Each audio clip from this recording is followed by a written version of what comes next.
Live now. Connecting. Okay, we are in. Let's wait for a few people to join. Hello, everyone. What's up? What's up? All right, today we are co-hosting this live with Mike Caudill. Did I say it right, Mike? Sure. Sort of. We'll Short. roll with it. I've got one of those hard last names, Alyssa. It's like, do we say Caudill, Caudill? Just for the record, my dad and I pronounce it differently. Oh, really? Yeah, we do. Yeah. What does your dad say? I like it my way.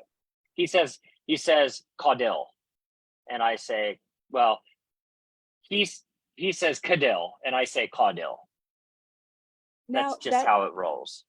That's so interesting because I met my husband in college and he introduced himself as Gabriel Chartier, and everyone in college knew him as Gabriel Chartier.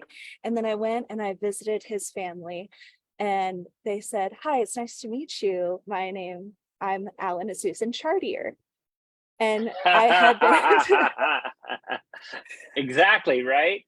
It's exactly how it goes. It is exactly how it goes. He rebranded in college, and I was surprised when I went home to meet the family. Sometimes you have to rebrand. Very important. Very, very true. And what better time than college? Exactly. All right. It looks like we have a couple of viewers on, so let's go ahead and jump right in. Mike, I'm just going to let you introduce yourself and take the wheel here. Yeah. Awesome. Well, hey, everyone. Mike Caudill, brand ambassador for Go RVing. And it's not Wednesday night. It's actually Thursday night. And we are excited because tonight we're actually live streaming on two different social verticals right now. So we are on, of course, as you're watching, we're on the Go RVing channels, but we're also on Harvest Hosts channels as well. And we're doing a joint live stream tonight with Alyssa on the Harvest Host side and, of course, me on the Go RVing side. And so we're welcoming all of you in tonight. We're going to talk a little bit about Harvest Host, some of the experiences that I've had, some of the experiences that Alyssa's had, and we're gonna talk in general about the RV industry.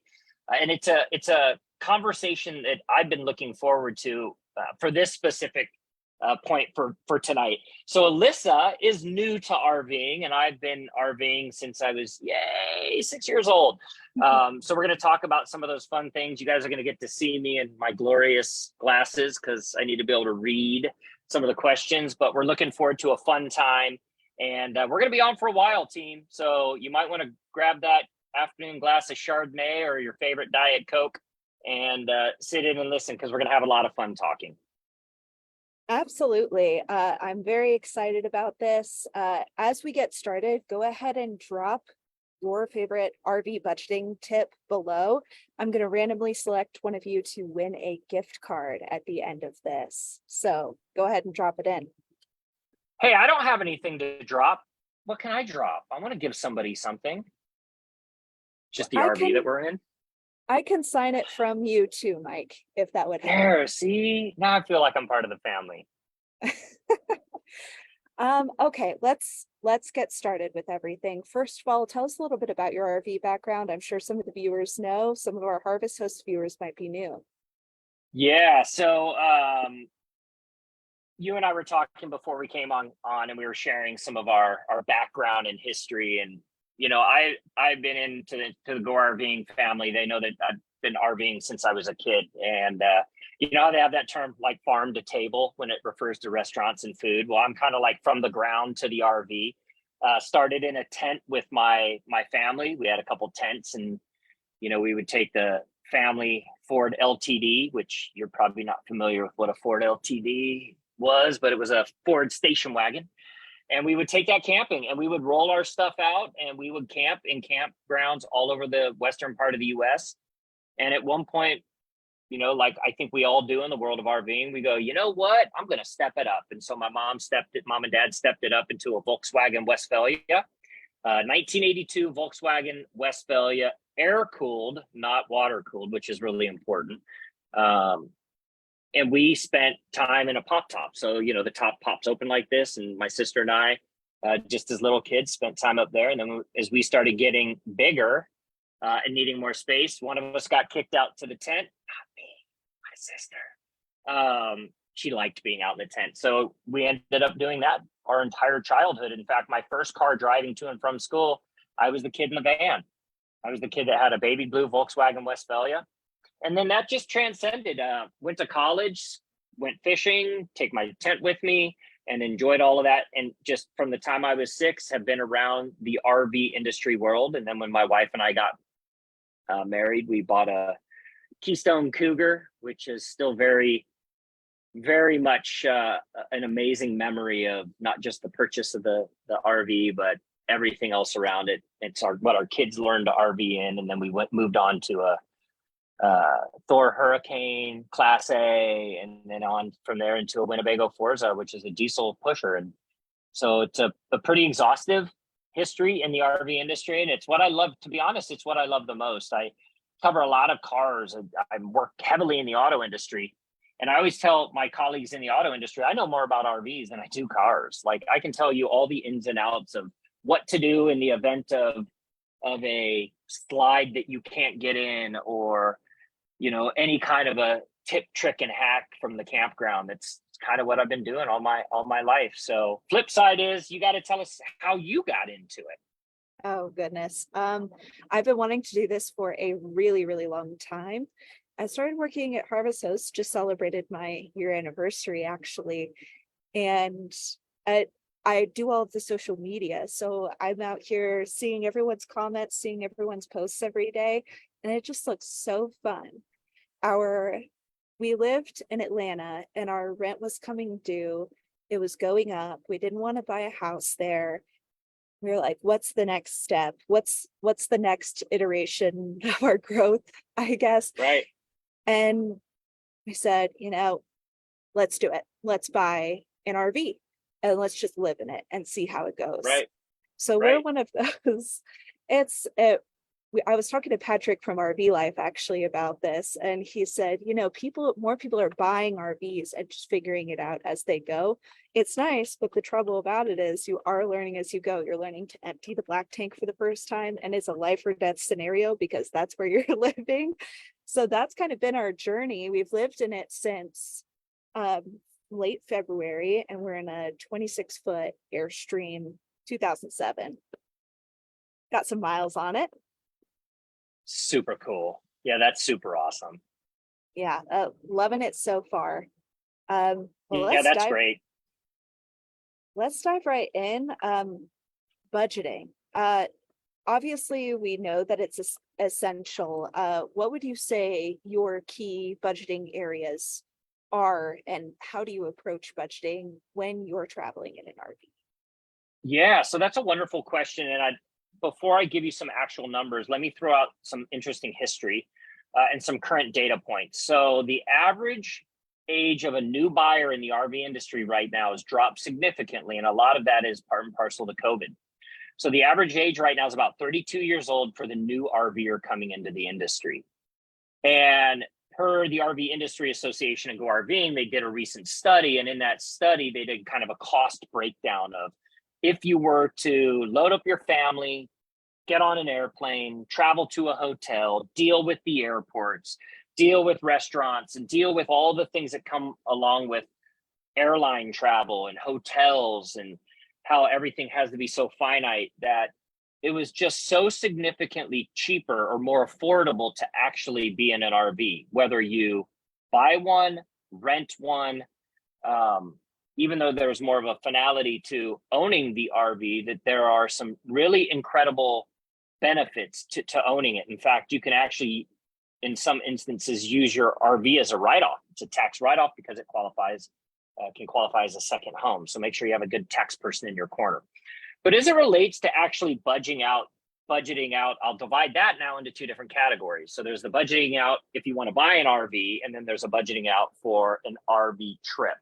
And as you kind of put in our questioning that we were talking about earlier, the essentials for RV life, right?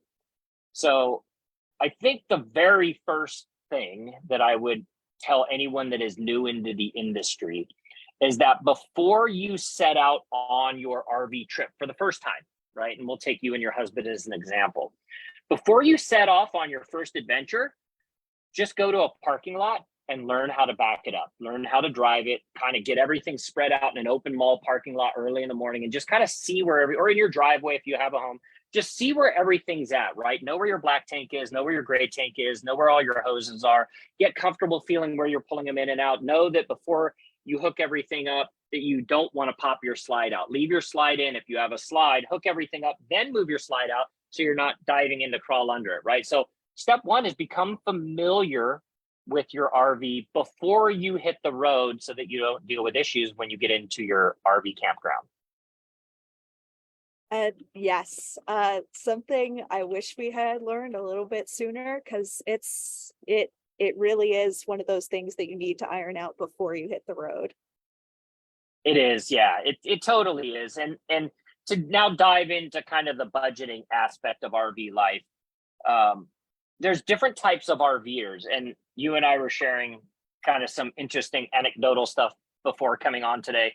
You're full-time, and that's awesome, right? Certain families or people can be full-time. I've got a lot of friends that are full-time.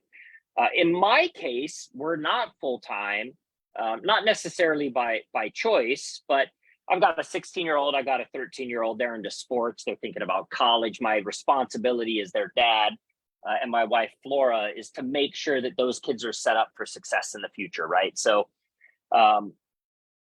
making sure that we're home, they're in school, is really important to us at this phase in our lives. With that said, we will use our RV, and more so when we were on the western part of the country, we would use it 10, 11 months out of the year. We were in it every single month, at least for 3 days. So it wouldn't qualify us as full-time, but it would qualify us as taking advantage of the RV and using it.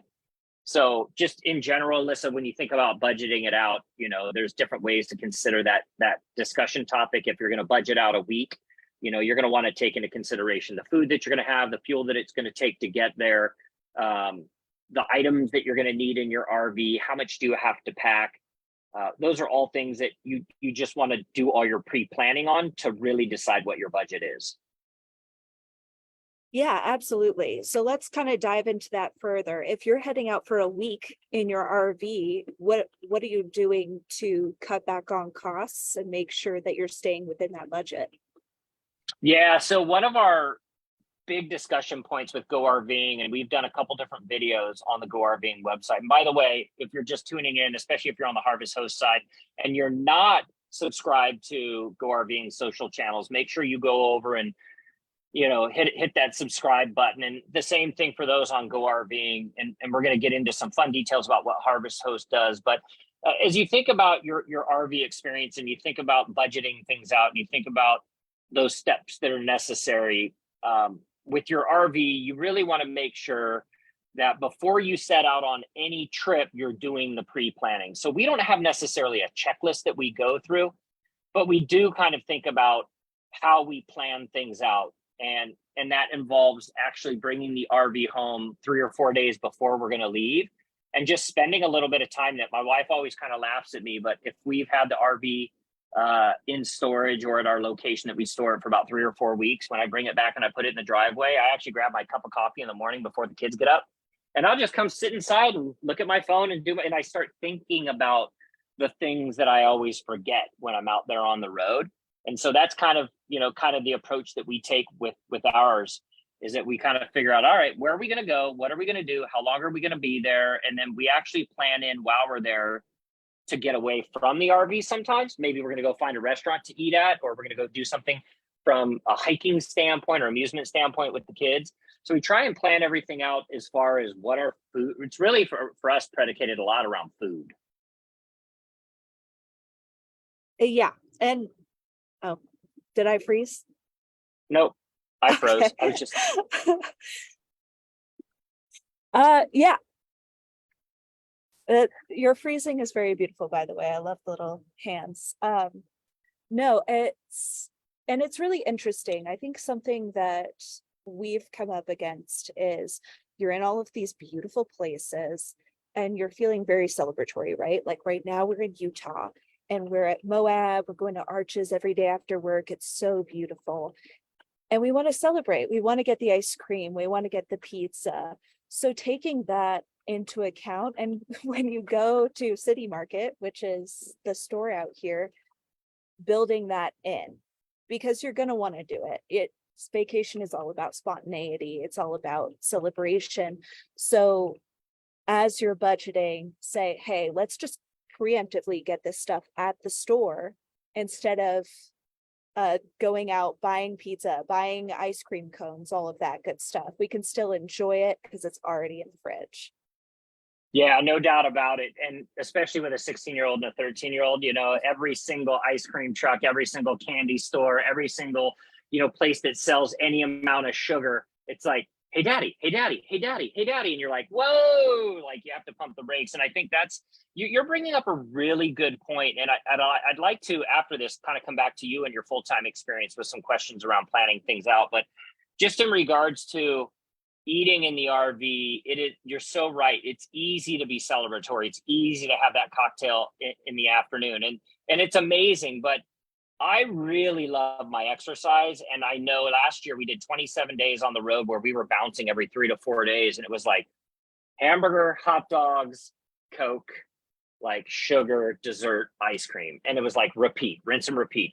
Mm-hmm. And so I look forward to, at least in 2023, 24, talking about ways to stay fit on the road, talking about ways to stay active on the road, talking about ways to make sure that you create a routine, which is something to also talk about. When you're living full-time in your RV, you have to create a routine, because it can become a situation where, you know what, I'm going to get up at 7 or 8, I'm going to sleep in. And, the work world is still moving around you as you're on vacation, right, in your RV. So you have to plan to change your mindset on how you do it, which does lead me back to your question, or what we were talking about, the way we budget for RVing. I've always been curious about full-time RVers.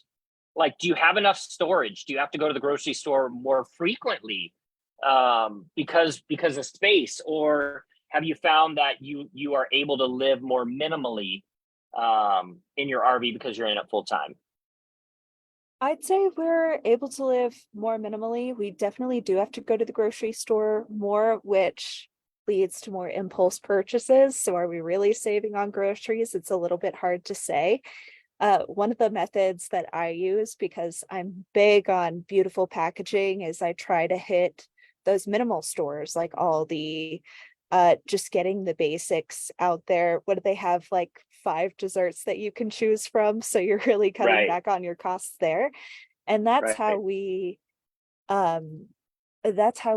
save on the road, is trying to limit that space of impulse purchases, keeping a well-stocked pantry at home where I always have celery, carrots, potatoes. I always have spices on hand. And with those items, you can really make anything, any variety of soups, wraps. And that's how we try to stay healthy and fit with these really solid basics. We're vegetarians, so we have a lot of lentils that we keep soaked and ready to go. And that's helped us cut back on our grocery costs a lot. Now with you, are you, for the most part, harvest hosting where you go? We do on the weekends. We try, but on weekdays, we've resolved not to travel. And we stay in one place right now. We booked Moab a little bit last minute, so we're in a KOA because we really just wanted to be as close to Arches as we possibly could.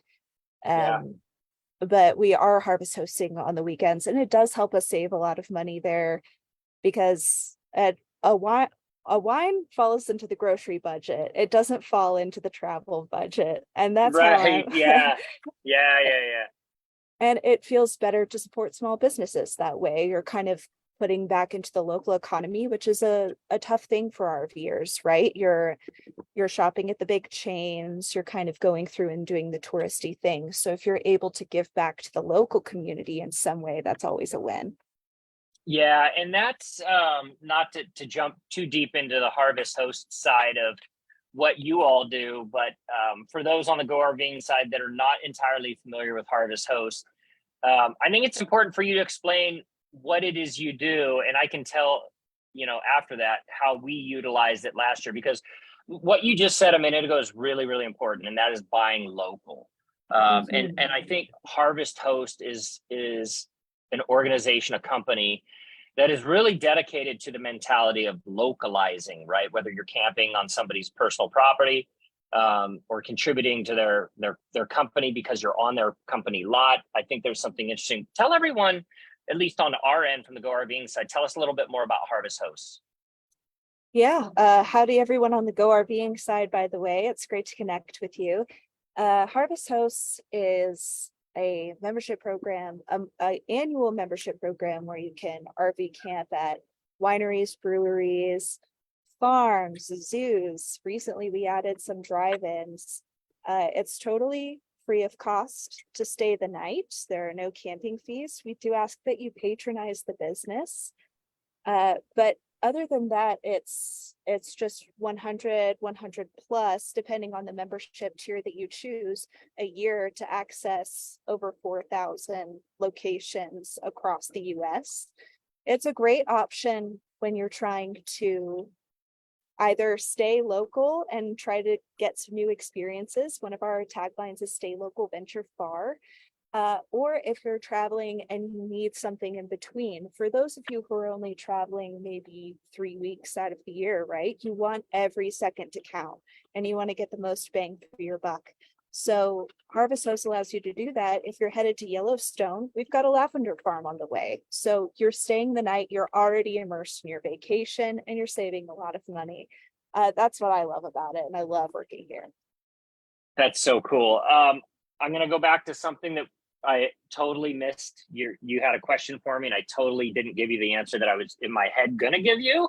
And then I want to talk about how we utilized Harvest Host last year. So when you were talking about budgeting, the number one thing I can tell people in regards to how to get your arms around budgeting, and this is actually from a campground standpoint, and it's something that the Go RVing marketing team talked about last year. And when they said, I was like, wow, we were on a conference call and they were like, this, and they said, camping close to home, rediscovering your backyard. RVing does not require you to drive from Nashville, Tennessee, where I live, to Yellowstone. I've done many videos and we've stayed many times 5 minutes from our house at a state campground called Cage's Bend. And you want to talk about saving money and you want to talk about budgeting, right? We're no longer paying for fuel costs. We're actually, from a grocery standpoint, we're still going to our local grocer. So we know what we want. We've got less time in the grocery store. We can pick stuff up if we need it. And it makes for such an awesome experience. And we tend to know what all the local flavors are, so that if we want to go get ice cream, we can, but it actually encourages us to just stay in the campsite. And you want to talk about saving money and thinking about budget, that's one way to do it. I want to flip that and talk about our experience last year. And I'm going to be very real with everybody listening in right now, because you've all been there. I've been there. You all know that feeling of making an adjustment on your trip and trying and hoping to get into a campground, and you call them and they say, sorry, we're full. And you're like, oh, I really want to go there. And they're like, well, you can only be there Monday and Tuesday.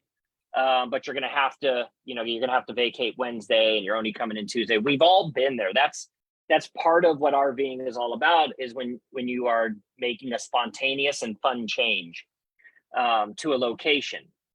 And I think what's really unique about Harvest Host is that we ran into that one day on our trip last year. We had everything fully planned out. We knew exactly where we were going to be, from the Myrtle Beach Travel Park to the tides. We had it all figured out, but we decided that we didn't know when we wanted to return home. And so, not knowing when we were going to return home left 2 days of a window for us to figure out what we wanted to do. And it was still the summer, right? So people were still in a position of being out there. They were out camping, they were RVing. And so this is when I was introduced to Harvest Host. And what is really unique is I said to my wife, hey, jump on your phone, use the app, and figure out if there's anything along the route on 65 going north out of Florida, and I want you to look 6 hours out. And she did. And she found a place called Corbin Farms Winery in Alabaster, Alabama. And it was out in the middle of nowhere, it's probably about 20 minutes south of Birmingham, maybe a little bit more. And we immediately, once we connected on the app, we then were able to communicate directly with the folks at Corbin Farms and talk to them, and we arrived 30 minutes before they closed. Got our RV in behind the building, and my wife and I, kind of spruced up just a little bit, went in the winery and got a full exclusive experience in the winery where they brought out a flight of wine, and we just were able to sit there with the owners and just talk about their experiences. Why did you start this winery? It's like one of the only wineries in all of Alabama. Like, where do you get your grapes from? And then they shut down for the night, but we got to stay, and they said, look, enjoy our patio, play cornhole out on the back patio, let your dog run around. There were some apple orchards. And it was such an amazing experience that now when I say to my wife, like, hey, we're heading out in 3 weeks from now, and we have 2 days on the front and 2 days on the back end, we're not really sure where we're going to go. There's never a panic. And that's what's amazing, is that you just go to the app and find something along the way, pick the amount of time. Hey, 5 hours from now, I want to be off the road. You're going to find something because of the number of locations that you have. It's very true. And it's always great to connect with those small business owners. One of our brand ambassadors, Montana Max Barbecue, he connected and stayed at a tiny little winery in, I think it was South Dakota last week. He said he told the owner what was up, what was going on. And the trip he was on, the guy bought 5 seasonings from him because Max sells seasonings. Then he brought Max out, and he had just a stack of ribs on the table, and he said, now show me how to do it. And they talked through it. The guy took notes. And they connected. They spent maybe 30 minutes to an hour together just figuring out how to properly season everything and get it cooked. And that's what it's all about, right? It's connecting with new people on the road. That's what travel is all about. And best of all, it's free to connect with people on the road. It's budget friendly. It is. It's budget friendly, and I think you're talking to even a bigger picture of what the RV industry is all about. It's a community, right? It's a community of people with like minds, and the beauty is that they come from all walks of life, right? Doesn't matter what color, race, age, sex, identity, none of that matters. When you show up in an RV, you're all part of the same family. And that's what's amazing. I've had this happen 3 or 4 times this past year, and it always is something that I do because it's just part of my DNA. But we were at Fall Creek Falls, and we had the Winnebago Forza backed in, and we were there maybe 3 or 4 hours, and this lady walks by, she kind of stares, she looks back and forth, stares again. And then a half hour later, her husband comes back with her, and they said, hey, we own a Winnebago Forza. And I wasn't paying attention, coming up around a big corner, and I hit a rock with my back tire, and I've got this big gouge out of my tire. I don't have the proper equipment to get this tire undone, but you have a Winnebago Forza, so can I look at your tire? And so what happened was, the shortest version is, I went over and helped him remove his tire, right? I mean, it's just, that's what you do in the RV community, is you help one another. And that is part of, to be honest, what makes the memories, outside of my family, is being part of this larger community. And I think that's what's unique about Harvest Hosts, is that it brings people together in a different way. It's not always going to be in a campsite. It might be boondocking on somebody's property. And that's, a big growing part of the industry right now. Yeah, it's absolutely necessary to learn how to boondock, especially with the amount of people that are camping this summer, right? We're going to see more people RV camping this summer than we have since the initial RV boom happened. It's absolutely crazy. So learning how to get off the grid a little bit, learning about what generator you need, solar, whatever you're interested in, is crucial. And ultimately, it will save you money. I don't know what the chat says, but how much are you spending RV camping every night with full hookups, say? How much could you be saving dry camping? It's good to have a mix of the two, and it's kind of nice to be off the grid instead of having your neighbor maybe 10 feet away from you. It's nice to unplug from that and kind of have that quiet experience, and it saves you money ultimately. RVing is something you create your own adventure, right? I mean, that's the beauty in it, is you create your own adventure. You know, for my wife and I, we have traveled all over the US in an RV. We've been to Yellowstone, we've been up to Grants Pass, Oregon, we've been up to Coeur d'Alene, Idaho, St. George, Utah. Like we've been all over the Southeast, down into Florida, like up into North Carolina, the Outer Banks. Like we've done a lot in our RV. And what's the amazing part about it is you truly and ultimately create your own adventure, right? And that adventure isn't just about where you're going, it's about what you take with you. It's about the memories that you want to create. I will challenge everybody out there. A really good friend of mine always reminds me of this, that there are two types of RV experiences. There's the RV experience of taking a trip, and there's the RV experience of taking a vacation. I'm going to throw it at you. I'm going to put you to the test right now. Can you tell me the difference between the two? And then it's going to stick with you and you're going to be like, oh, yes, trip versus vacation. Let us know in the chat. Trip versus vacation, I don't even know. I feel like I'm on an eternal vacation over here, but I guess I can feel out the difference a little bit, and it is ultimately budgeting for me. Let's come back to this at the end. So anybody listening in right now, if you try and see if you can define in Mike's warped mind what the difference is between a trip and a vacation. And we'll come back at the end. Remind me to come back at the end with how at least we define it, because it makes sense in my mind. I'm putting it in the chat as well for everyone. What's the difference between a trip and a vacation? Throwing it in there. There's gonna be people that are like, when they hear the answer, they're gonna be like, "You're so wrong," and I'm gonna be like, "I know," but it's just how we define it in our Caudill household minds with Go RVing with Caudill. That's kind of how we define it out. Mike, this is going to be a little bit dark, but I would say a trip has anything to do with extended family, and a vacation is the opposite of that. No. No, it's gonna be great. I can't wait. We're gonna do that one. We're gonna do that when we get closer to the end. I don't know how long have we been on. We've been on for a while. About 30 minutes. I think we'll cap it at 45, so 15 more. Awesome. Tell everybody listening in, what's the easiest way? Like, how do you utilize Harvest Host? How does the app work? Tell everybody how it all comes together. You can search by location. You can search by route.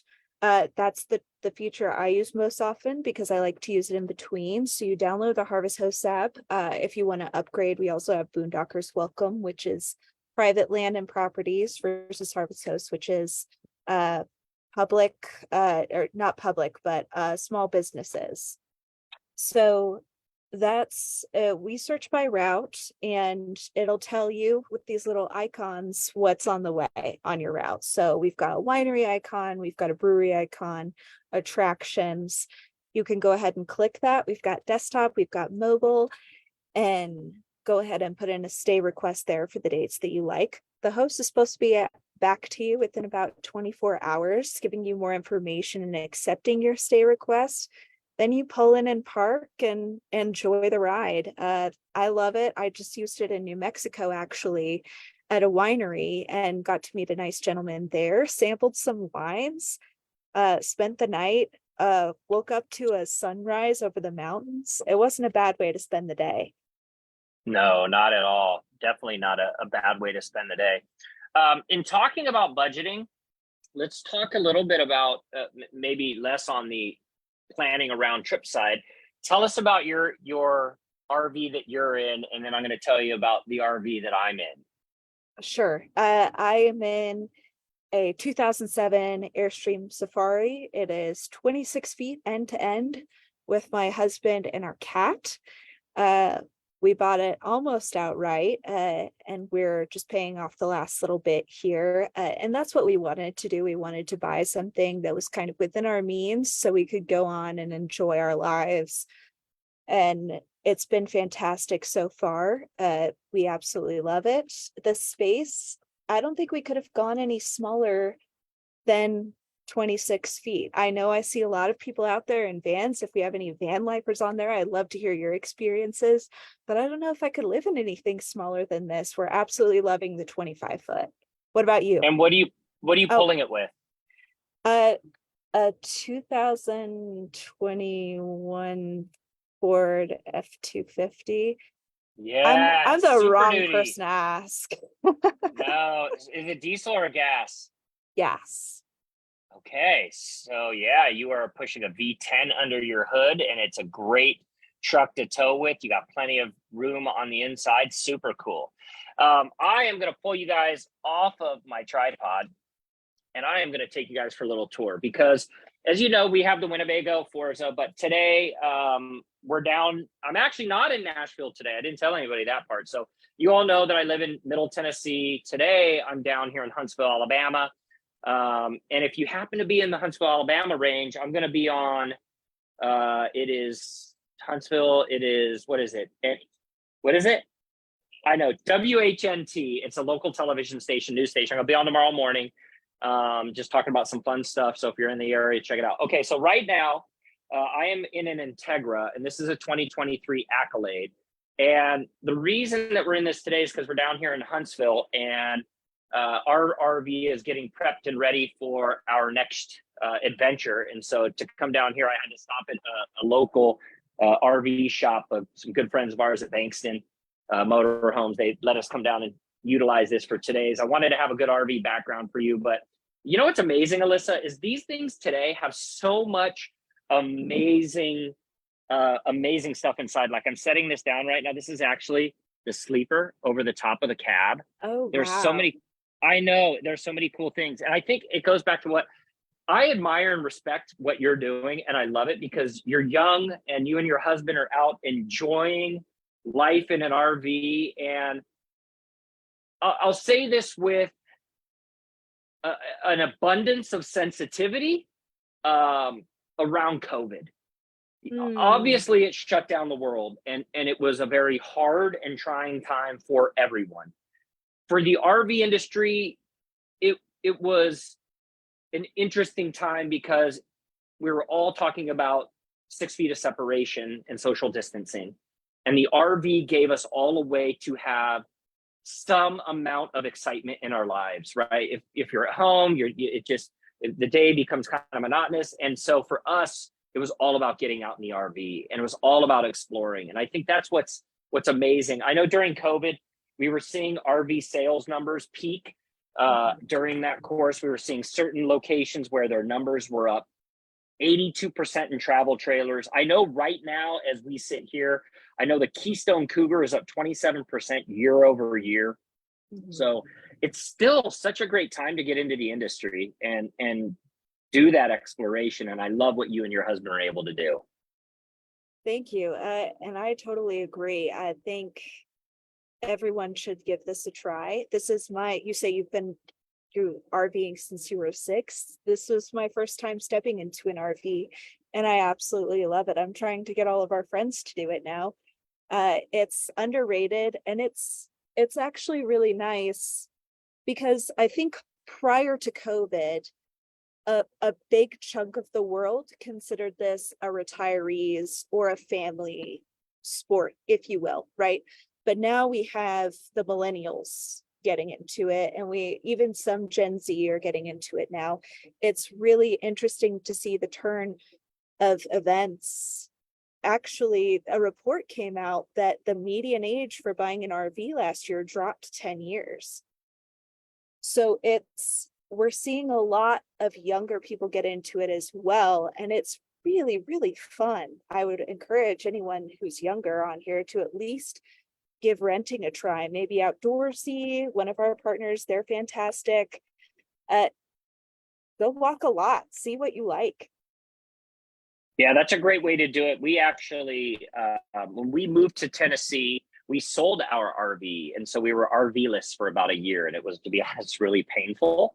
And so we tried the Outdoorsy app, and it was pretty awesome. We were able to identify. What's great is you can actually pick it out, right? Do I want to pick something up and drive it, or do I just want to have it delivered? So we had one delivered to a location that we were at in Florida, Fort Walton, right on the beach. It was awesome. It was affordable. We pulled in with our car, we unloaded it, and it was a whole lot of fun.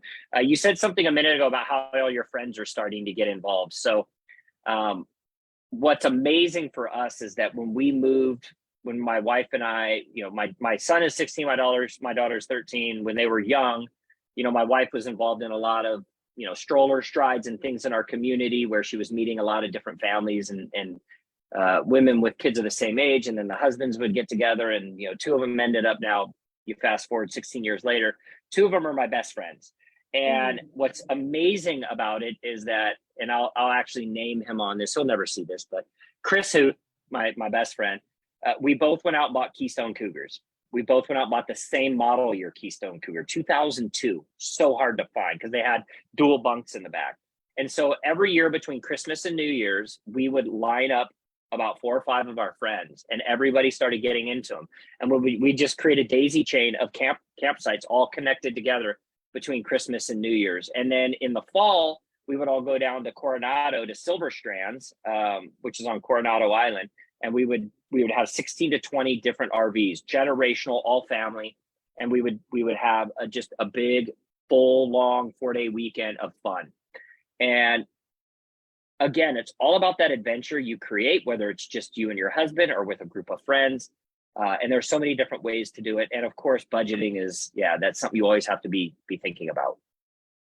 Yeah, good to be cognizant of it. And that's something to say, the more people you have, the more money you save, right? Because you just among all people. Great tip, everyone out there. If you can travel with people in an RV, do it, because that's going to split your budget in half right there.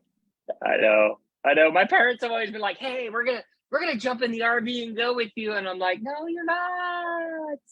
You're gonna get a hotel and stay there. They're like, but we raised you to be an RVer. And I'm like, go get your own RV. It is fun. It's a lot of fun the way we do RVing, and we're looking forward to it.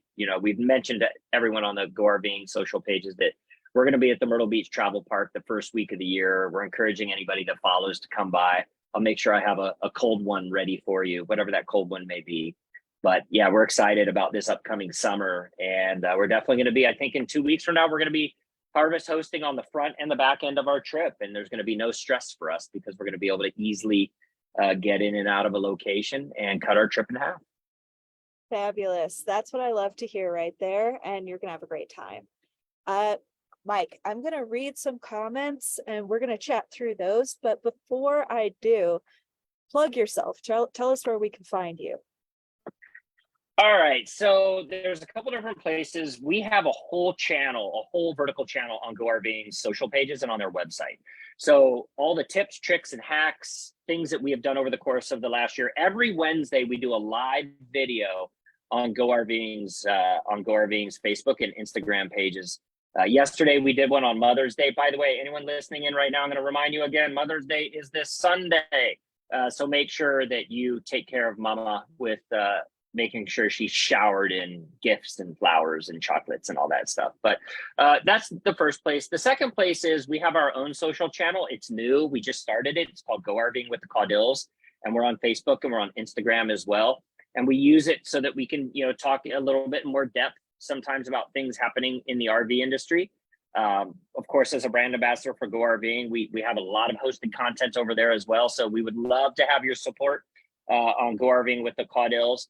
And then last but not least is just my own website, michaelcaudill.com. You can actually see all the car reviews I do. I talk about trucks frequently. There are a lot of things that cross-pollinate between the transportation car world and the RV world. So you can see some of the stuff over there as well. Fabulous. And I went ahead and did a quick search and dropped Michael Caudill into the chat.com. So if you want to check him out, go there and feel free to drop your own stuff in there as well, Mike. Last but not least, I want to answer some of y'all's questions real quick. I know we had something to wrap up too. What's the difference between a trip and a vacation? You got the answer Yep. for us? Yep. All right. So here you go. This is the way we define it in our household. So if you're going to be gone for 7 days, right, we're going to go to the Myrtle Beach Travel Park. When you get there, you have two options. You either stay in the campground, you pull out your camp chairs every day, you drag them out to the beach, and you just sit there in the sun. You have, your Cokes and your happy hour, and you keep it super simple, and you're grilling in the campground, and you're just enjoying it, and you are relaxing. A trip is different. A trip is when you get there and you create a schedule, right? We're going to get up in the morning at 8 o'clock. We're going to make breakfast. We're then going to go into downtown Myrtle Beach. We're going to go hit all the gift shops. Once we're done with that, then we got to stop at the grocery store, get some stuff on the way back. On the way back, we're going to stop and do lunch. And then we're going to take charter a boat. And we're going to go out and go offshore fishing. Then the next morning, we're going to get up at 8 o'clock. We're going to do breakfast. And we're going to go hiking. And then we're going to go surfing. The point is, a trip is when you schedule things out. You take things in. You're on the move. And a vacation is when you just relax. So that's how we define it in our home. And we always premise every trip with the same kind of question. Hey, are we going to go on a trip for this adventure, or are we going to go on a vacation for this adventure? So that's how we define it in our household. I love that. And you've got to have you've got to have your own little set of language with that. It kind of reminds me of a question my husband and I ask each other when we're about to dive into a conversation. Do you want me to listen, or do you want me to provide feedback? That's awesome. Oh Well, my gosh. well, The best. you want to help someone. You want to help them. You want them to be happy and healthy, but sometimes they just need you to listen. They don't need you to be Oh, providing all that stuff. wow, I love that. I love that. Do you want me to just listen, or do you want my feedback? That is awesome. For all of you that watch in on Facebook, I always have somebody in the background that's always helping me. She's kind of like my left and right arm, and it's actually Tracy right there. And Alyssa, the reason I'm pointing her out right now is that when you said what you just said a minute ago, do you want me just to listen, or do you want my feedback? She was like, yes, yes. So funny. Yeah, sometimes you've just got to be in their corner and be like, oh, I can't believe that happened. They might be wrong. You're not allowed to say I it. know. I know. Totally. All right. It looks like we're good to close out here. Someone mentioned they would love to be able to upload their stays of Harvest Host to Facebook and Instagram and other social media. Evelyn, I've heard that one before. It's something that we talk about a lot internally. We've got a lot of new stuff coming out in the pipeline. I will bring that up to our engineering team again and let you know what they say. Let's see. At Love HH, new RV owners have been in 3 or 4 months of ownership. Welcome to the team, Laura. Glad to have you here. Other than that, I think we're just going to go ahead and close this out. I need to pick a winner real quick. And Brenda Bartholomew, congratulations. I'm going to send you a Tango gift card. If you would go ahead and DM the Harvest Host page, we'll go ahead and get that sent over to your email. Thank you, everyone, for joining us today. Awesome. Thanks, everyone. See you next Wednesday on our Facebook page for Go RVing. Yeah, follow Go RVing. Thank you, everyone.